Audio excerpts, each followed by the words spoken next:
Абдубайыт Азимов Алабука районунан келген. Айтымында аймакта эчки чарбасын өнүктүрүү жакшы жолго коюлган. Бирок сандан сапатка өтүү учур талабы болуп турат. Анткени сапатка өтүү менен кирешени 2 эсе көбөйтүүгө мүмкүнчүлүк түзүлөт. Мындан сырткары бүгүнкү форумда кластерге тоок чарбачылыгын өнүктүрүүнүн киргизилгени каарманыбыз үчүн мыкты мүмкүнчүлүк жаратты. Анткен себеби Алабукада тоок чарбачылыгы артта калган.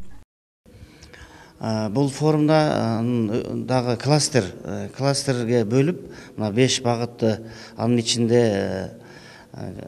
ичинде жанагы тоокчулук чарбасында өнүктүрүү кластерин да киргизиптир. Андан башка картошканы кластерин. Бул кластер дегенде кандай түшүнөбүз? Кластер дегенде ошол биз иштеп чыгып аткан продукцияны ошол жерден анын жанагы өтүмдүүлүгүн ошол жерден упаковкалап, ошол жерден сатууга жанагы көңүл буруу керек болуп атат да.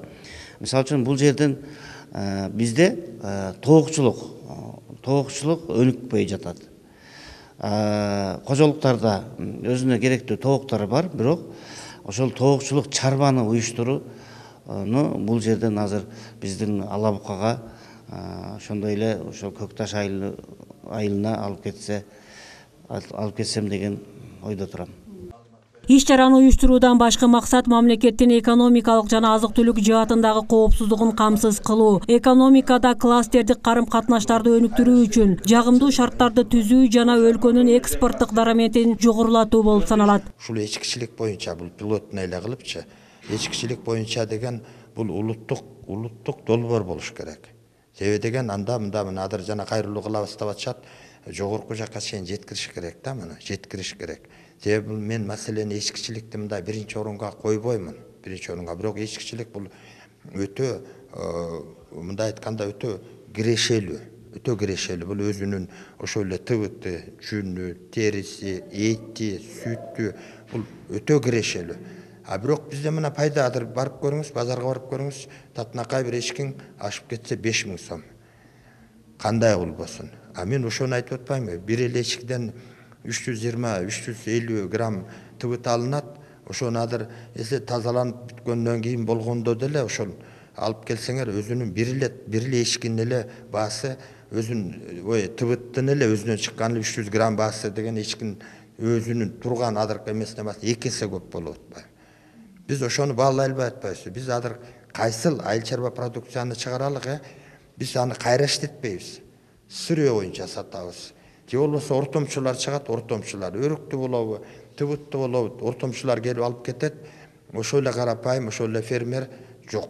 Кайсы гана тармак болбосун өндүрүлгөн продукциялардын чийкүү түрүндө сатылышы кирешени көбөйтүүгө кедергисин тийгизип келүүдө. Мындан улам кластерлерди түзүп, атаандаштыктагы артыкчылыктарын биргелешип ишке ашыруу натыйжалуу. Андыктан биргелешкен аракет менен артыкчылыктуу багыттарды карап, кайра иштетүү колго алынса, калктын турмуш шартын жакшыртууга жана экономиканы көтөрүүгө өбөлгө болоору бүгүнкү форумда айтылып, кластерлерди түзүү алдыда аткарылуучу ишмерчемдер кабыл алынды.